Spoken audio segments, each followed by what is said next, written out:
Kind of like I told the last group, I've given a lot of your teams a nutrition talk already, so the first part of it is going to be largely review and hitting my common points between the two.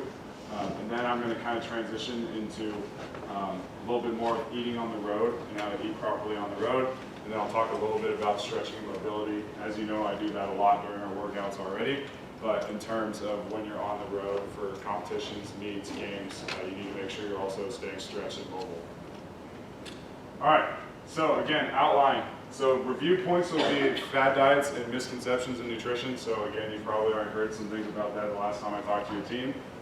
Nutrient timing is going to be another big one. And then meal and snack composition, that's going to be more focusing again on the road for this presentation.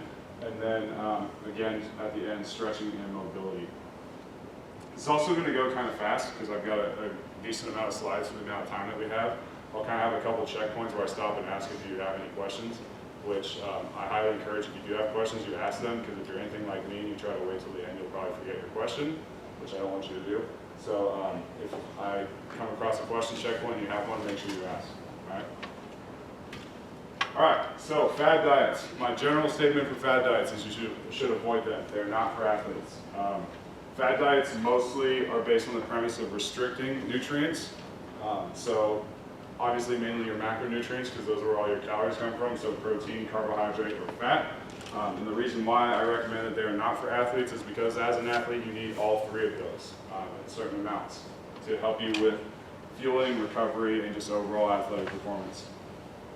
If you are interested in weight gain or weight loss, it's primarily determined by energy intake versus expenditure. So are you eating more or less calories than you're burning?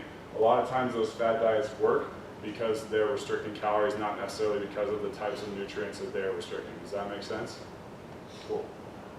All right, common misconceptions in nutrition in general, but with athletes also. Carbs will make me fat, all fats are bad for you, and proteins will make you bulky. All right? So, addressing the first one, carbs will make me fat. Carbs are your body's quickest and most preferential energy source, so they are essential for you as athletes. I'll talk a little bit more about certain times that they're more essential than others, but just as a general statement, they are essential for you. A lot of times, carbohydrates get a bad rap because people will be sedentary and they'll eat a ton of carbohydrates, which your body will just store as excess energy, which is fat. All right, so if you're eating a lot of carbohydrates when you're just sitting there studying, or you're in a long car ride, or you're on vacation, or before bed, that's when those carbohydrates are going to be stored as fat because you don't need that energy immediately, right? If you need that energy, then the carbohydrates will absolutely not be stored as fat. All fats are bad for you. So this is another very false statement, all right, very false misconception. Fats are essential, all right? You need them for fat-soluble vitamin absorption, which your fat-soluble vitamins are A, D, E, and K. Your body can actually not absorb those vitamins without dietary fat. Fats also help with healthy skin and hormone balance, and they are your greatest source of energy. So they're not your most efficient or most immediate source of energy, but they provide the most energy per gram, all right, out of the three main macronutrients. Unsaturated fats. Some of them are also anti-inflammatory, unsaturated fats, and they help you decrease your bad cholesterol levels. So again, circling back to the all fats are bad for you statement, these are all reasons why that is completely false. Protein will make me bulky. All right, so dietary protein is essential for you as an athlete because it helps you rebuild your damaged tissue. So anytime you're working out, conditioning, practicing, you have a game or a match or any sort of competition, you're breaking down your muscle tissue. So in order to help rebuild that muscle tissue, you need dietary protein. Another misconception about protein is that you have to eat meat to get protein. That is also not true. Protein comes from plant sources such as nuts, seeds, legumes, grains, and some vegetables. So again, in terms of protein will make you bulky or you have to eat meat to get protein, those are also both false. All right, does anyone have any questions about fad diets or misconceptions before we move on? Good? All right, so now I'm going to kind of go into nutrient timing and diet composition. Again, the first part of this is going to be a little bit of review, and then we're going to transition to more how to eat on the road. All right, your body responds better to nutrient composition if the nutrients are consumed at optimal times. All right, so your body basically cycles between catabolic, which is breaking down, and anabolic, which are building states. It has different needs for your nutrition intake for each of those states. Catabolic. So again, catabolic is breaking down. Can anyone name some instances in which you think your body is breaking down tissues? Yes. You don't have enough energy and you're trying to exert yourself. That is true. That is true. But focus more on the last part of that statement. Think of the person who's talking to you and what I make you do all the time. Yes. Lifting puts your body in a catabolic state, which catabolic or breaking down may not sound like a good thing, but it actually is, because when you break down in that tissue, your body responds by rebuilding it stronger or rebuilding more of it. All right. So if you think of any time you are in intense exercise, that is going to put your body in a catabolic state. What you need for during those catabolic states, basically within 45 minutes to an hour and a half before you're going to put your body in that catabolic state, you make sure you're giving it fuel and some lean protein. All right. So fuel will be primarily in the form of carbohydrates with some healthy fats sprinkled in, and then the lean protein again will come from your meats, your nuts, your legumes, those kind of things. This will give your body fuel to perform. So again, just kind of as a template, you want to take a lean meat, some sort of starch or grain, and then for a healthy fat, good examples of healthy fats would be avocados, mixed nuts, trail mix, etc. All right. During prolonged exercise, so especially for endurance athletes, you want to try to get some carbohydrate in there. And at any part of like halftime or a rest period, you want to make sure you're giving your body some carbohydrates. A really quick and easy way to do that is sports drinks. I know the trainers always have Gatorade out for you at your competitions, matches, meets, etc. But other options in terms of getting some food in there would be granola or a protein bar or a piece of fruit. Those are all going to give you pretty quick sources of carbohydrates and protein and immediate energy. All right, so now we're going to transition into anabolic state. So this is when you've exercised and your body's broken down tissues. Now we're going to talk about when your body wants to shift into that rebuilding phase. All right, so it wants to rebuild itself stronger. It's going to be after your workouts or competition and during resting periods. So during these times, you want to focus again on lean proteins and carbohydrates. And you want to make sure you're eating within an hour after your exercise, game, match, meet, etc. All right? That's because your body, again, as I said before, will respond better to nutrient consumption if you hit it within certain windows of when it needs it. All right? So your best anabolic state is going to be right after you switch out of that catabolic state. So that's when you want to make sure you're getting protein and carbohydrates in there to help your body rebuild itself and then also refuel itself for the next time you exercise. Rest and recovery, all right? So technically, on a rest or recovery day, your body would still be in an anabolic state for the most part, unless you're moving around, exercising, it'll kind of switch back and forth a little bit. But on your rest and recovery days, in general, you're getting a lot less exercise than your competition days or the days that you put your body in an intense catabolic state. So you don't need as many calories. If you remember, I said excess fat, excess carbohydrate gets stored as excess energy. So if your energy balance is already met and you continue to eat on those rest and recovery days, that's when you're going to start to gain fat. All right? Again, excess energy equals excess fat. Later in the day, this applies to all days, but especially on rest and recovery days, you want to focus on protein, especially lean protein. You don't want to eat a ton of carbohydrates or fats later in the day because, again, they'll get stored as fat, right? You also don't really want to eat within an hour and a half before you go to bed if you can help it. I know sometimes I get hungry before I go to bed and I can't really help it, but you especially don't want to eat a big meal before bed because then your body has to switch from recovery or anabolic state to breaking down those nutrients. All right, so sleep is very important in terms of giving your body a chance to recover, and so you don't want to take up a lot of that time for recovery and use it metabolizing nutrients and make your body shift focus from recovery to metabolism. All right, how much do I need to eat? All right, this is going to be a question that varies differently with each of you in here. All right, so your calorie and nutrient needs are going to differ depending on the time of year, like what season cycle you're in, whether you're in practices, games, or in off-season. It's going to depend on your age, your gender, your performance goals, and also if you happen to have any weight gain or loss goals. All right, so for help determining how much you need to eat, if I've come and talked to your team about nutrition before, review that talk, right? If I haven't talked to your team yet or you still have questions, you can email me and set an appointment and we can meet one-on-one and I can really make sure that you have an idea and you're on the right track of how to set up your diet. All right, does anyone have any questions at this point before I transition into what foods have what nutrients? This will be a quick review section. Yes? So like if you were to eat like carbs right before bed, that would, are you saying that that would like definitely get stored, or is it like after a certain amount of time, like a certain amount of days during the week doing that? So it's not really time or days, it's energy status, all right? So basically carbohydrates are used for ATP, which is immediate energy, and muscle glycogen or liver glycogen, which is stored energy. So like little sugar pockets throughout your body that your body can start to metabolize during exercise. And then after those two things are met, then it starts to store as fat, which is more long-term energy, long-term storage. So if you didn't eat a ton during the day, and you exercise, and you eat carbs, chances are more of it's going to go towards replenishing your energy balance and your glycogen stores. But again, like I said, if your energy balance is already met and your body's like, okay, I've already had enough carbs to replenish my energy, then it's going to get stored as future energy, which is fat. Does that make sense? Yeah. Okay. Any other questions? All right.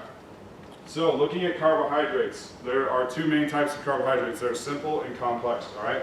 Your simple carbohydrates or simple sugars are going to be in the form of your fruits primarily, and then complex carbohydrates are going to be starchy vegetables, whole grains, fibers, and legumes, all right? The main difference between simple and complex carbohydrates is complex carbohydrates are a bunch of simple carbohydrates strung together, all right? So they're relatively the same molecule. There's just a lot more of them in your complex carbohydrates than your simple carbohydrates. So if you break down a complex carbohydrate, the molecule is going to look a lot like the same ones in the simple carbohydrates. All right? Proteins. So everything in this picture is a great source of protein. So you have your meats, obviously, but then you have things like your nuts, your seeds, and your legumes.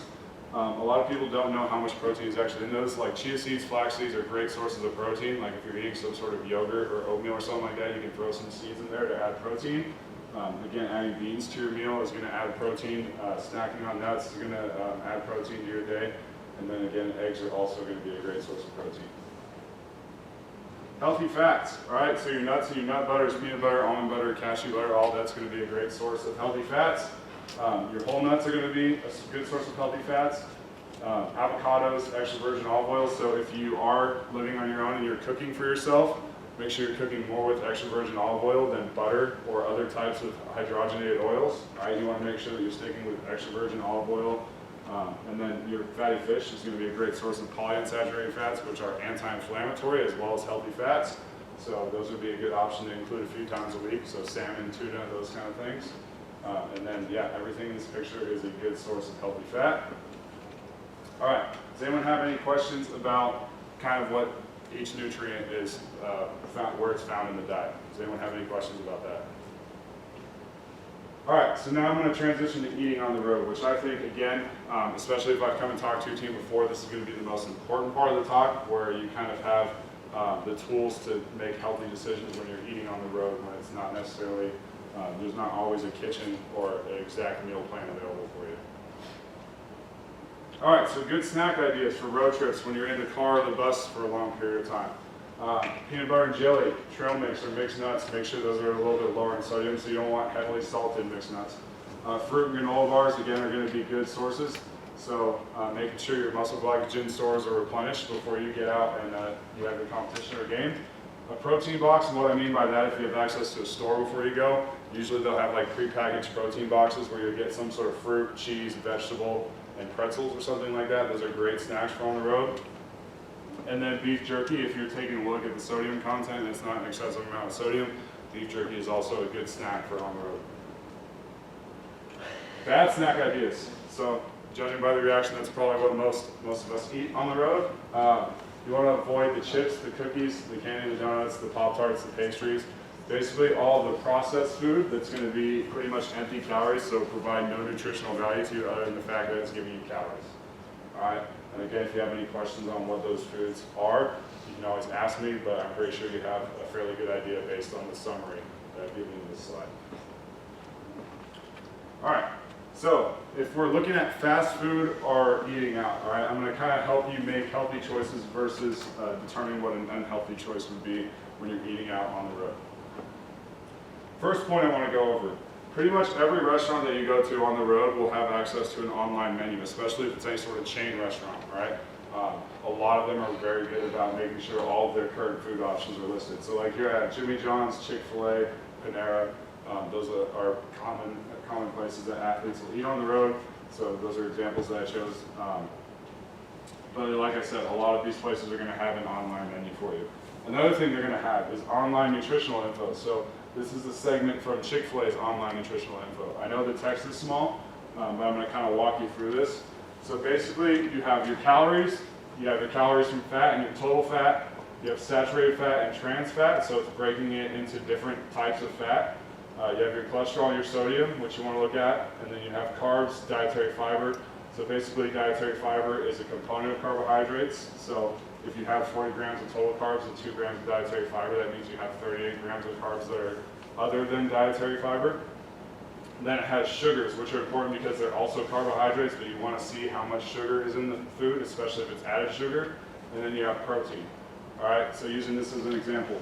The main points you want to look at are your calories. All right, so how much energy are you getting from this food? Your total fat and the types of fat. So you want to look at the ratio of saturated fat to total grams of fat. So you want to make sure that the majority of the fat in that food is not coming from saturated or trans fats. Then obviously you want to look at carbohydrates. How much energy am I getting from this food? And then protein is another important factor to look at. So again, if you go online and you look at these online nutrition info graphics, they'll all have similar information and a similar setup to this, and you'll be able to kind of see what is going on with the food that you're eating. Another good thing about the online menus and the nutrition information, it gives you the tools to go on your phone before you even get to the restaurant and pick out what you're going to eat, which is, I can't even tell you how much more often you're going to make a healthier choice if you can go online and look at the options before you get there, rather than just standing in line. There's people behind you just glancing across the menu and you're making an uninformed decision about what you're going to eat.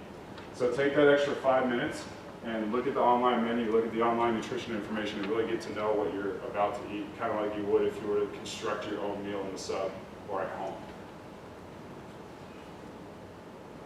You're going to get access to this presentation through the Wellness Forum website. I'm going to email it to Liz after this, but you're going to get access to this.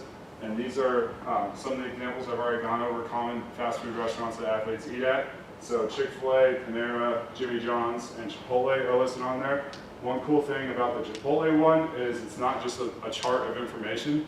You actually go on there and you build the meal that you want out of the options that they have, and it will give you all the nutrition information for that specific meal once you're done building it. So there are some companies that are even going that extra level to make it more user-friendly and easy to kind of figure out what's in the food that you're eating.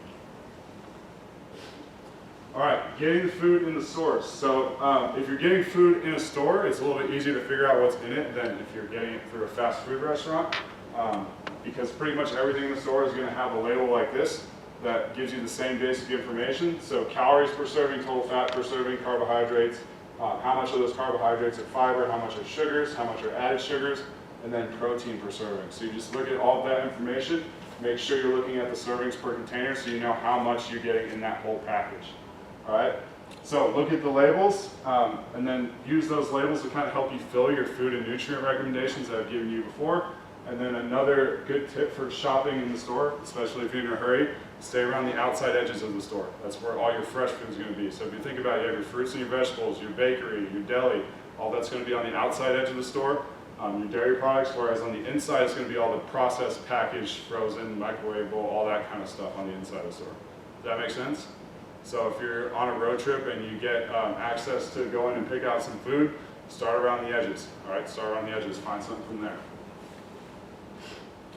Good drink choices. All right, so a lot of times you can make a healthy meal choice and then kind of take away from the nutritional value of that meal by making an unhealthy drink choice. All right, so some good drink choices for your meal would be water, unsweetened teas, a smoothie. Not smoothies all the time because there's a lot of sugar in them, but it's from fruit. So I mean, it's not just added sugar, but there's still sugar in them. Coffee. If you're talking about limiting your cream and sugar that you're putting in the coffee and it's not later in the afternoon when you're about to have to go to sleep, coffee is a good option. And then again, kind of the same reason as juice or the same reason as smoothies. You can include juice, just not every meal because you're going to get a lot of sugar from that juice as well. Bad drink choices, so sugary coffee drinks. Basically, if you go to Starbucks and you order anything blended from the menu of Starbucks, they're going to put a ton of sugar, a ton of syrup in there. So you want to avoid those. Again, if you want to go coffee, then just get a regular coffee and then you can control how much cream and how much sugar you put in there. Because a lot of those times those drinks taste so good because they put a ton of cream and a ton of sugar and a bunch of syrup in there. Soda and diet soda. Stay away from soda. Everyone thinks that, well, not everyone, but a lot of people think that diet soda is a lot healthier for you than regular soda. It's not. It's just as bad for you, if not worse on occasion. All right? Milkshakes, again, just a ton of added sugar. Stay away from those. And then sports drinks. These are kind of more in a yellow area or like a gray area in between good and bad, because if it's throughout the day, and especially if it's before a game, a practice, any sort of competition, it's not necessarily a bad option, because you can make sure you have enough energy to get you through that. But if it's later in the afternoon, or you're just sitting in your dorm, or you're just sitting in the car on the way back, you don't want to be consuming a bunch of sports drinks, because again, it's just going to be a bunch of sugar. It's similar to if you were drinking a soda. All right, so now I'm going to briefly talk about stretching and mobility. Again, I go over this with you a lot in the weight room, but in terms of on the road, it's very important that you're making sure you're stretching. Stretching can benefit your body in multiple ways. So it helps increase circulation, which obviously you want to have optimal blood flow to all of your tissues. It helps relieve your muscle tightness or impingements or restrictions, which can help you prevent muscle imbalance and injury. All right. Also, it helps you relax. So if you're having trouble sleeping, especially if you happen to be on the road overnight for somewhere, make sure you're stretching, make sure you're doing everything you can, keep the lights off, don't watch an excess of TV, give yourself time to relax and let your body wind down a little bit so you can get a little bit higher quality sleep. Stretching targets. So basically, if it moves, it can be stretched or foam rolled, because you have muscles and joints that are responsible for the movement of and controlment of movement for all of your limbs. So you can stretch all of those points of kinetic movement, all right? So again, the night before a competition practice or a workout is a great time to stretch in terms of making sure you're mobilized, making sure your blood's flowing, make sure everything's working well. And then again, it'll also help you relax and fall asleep more quickly. All right, so I'm not going to go over each exercise, but again, you're going to have access to this presentation. So if you want ideas on how to stretch, like let's say you always have a tight neck or shoulders, these are great stretches for neck and shoulders. Upper back, basically you want to work on mobilizing the T-spine both front to back and rotationally. So you want to make sure that your body is moving properly in every direction that it can move. Lower back and lumbopelvic or hip region. So in athletes, it's very common for the hips and the lower back to tighten up, which can not only be uncomfortable, but can lead to worse issues down the road. So there are some stretches in here that you can use to kind of help loosen up that hip and back region. Hamstrings. A lot of athletes have tight hamstrings. Make sure you're working on those hamstrings, keeping them nice and mobile. You can do that with a table or a chair. You can do that with a band or a rope. You can also use a wall or a doorway. There are a lot of ways that you can stretch those hamstrings out. Quad and hip flexors, again, you can use a chair, a band. Kneeling hip flexor stretch is really good for that as well. Calves, you can either kind of lean up against the wall and stretch the back calf by creating a back line or a straight line in between your shoulders, your hips, and your calf, and kind of rocking back into it. Or you can put your toe up against a slanted surface or the bottom of a wall, and that can help stretch out your calf as well. And then finally, the feet and the ankles, often overlooked, but equally as important as all the other muscle and joint groups that you want to keep stretched and mobilized. For the ankles, again, you can use a band or a rope. You can use a wall where you put your foot a little bit behind the wall and then kind of keep your foot flat on the ground and push yourself forward. That'll help loosen up that calf and Achilles region. And then you can also roll out the bottom of your foot and help keep the tissues of your foot mobilized and healthy by using a lacrosse ball or PVC pipe or foam roller or something like that. All right? So, summary of all the things we went over today. Again, I know it's a lot of information in a short amount of time, but we went over misconceptions in nutrition and fad diets and why we should avoid them as athletes. Nutrient timing and meal composition. So kind of what nutrients are in what foods, when we should eat those foods, and how we should construct our meals on the road and home. And then also, just briefly, like I said at the end, we went over stretching and mobility and ways you can stretch some of those sore or tight joints. All right, if you have any questions, you can ask now, or my email's right here, or if I see you in the weight room. Yes, good. So if you have an injury and are out from competing for a little bit, what is the best way, like what best nutrition can you do, and also like stretching and stuff to get back quicker? So in terms of stretching, stretching isn't always the best thing for an injury. Because if you have an injured area, especially if it's a joint or a muscle, you don't want to overstretch it because it's trying to it's tight because it wants to recover. right? So it's kind of trying to restrict that motion so your body has the ability to recover that area.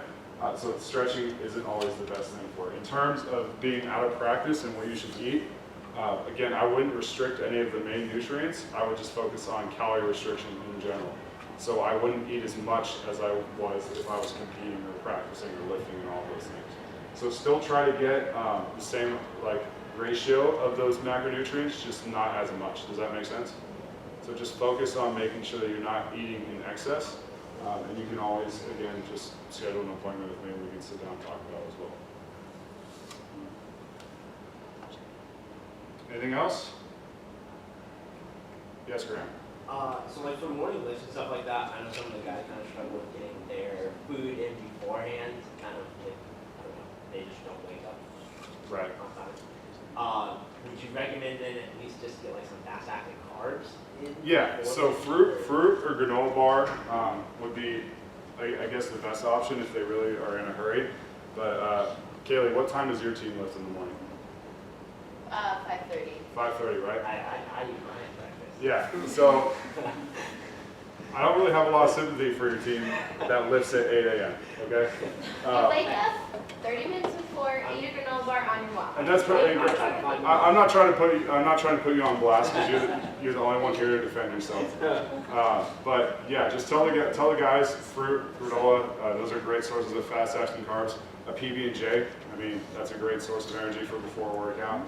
But if there are days where you value your sleep a little more than your nutrition before a lift, then those would be, I guess, quick alternatives that you can get to make sure that you have fuel for your workout. Yes. Kind of going off of that, like at 5 a.m., eating anything, I don't really do it at all. Like, Right. what do you recommend would be like the best thing for that? So if you absolutely cannot eat anything, then something like a Gatorade would be good because you're getting a source of carbohydrates and then electrolytes also. But I would try different things, like small amounts of fruit, just to give your body a whole food to digest and utilize throughout that workout. Again, just small but effective things would be like fruit, granola, some sort of protein bar that has a good amount of carbohydrates in it, anything that you can really stomach.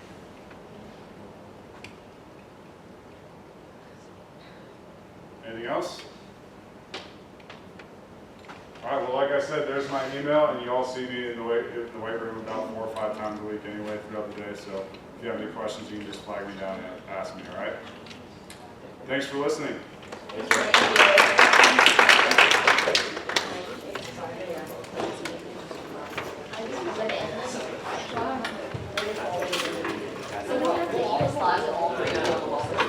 Yes. Also, I think we're going to do some sort of like closing thing or something. Yeah. Yeah, so make sure you don't just head out. We got some closing stuff.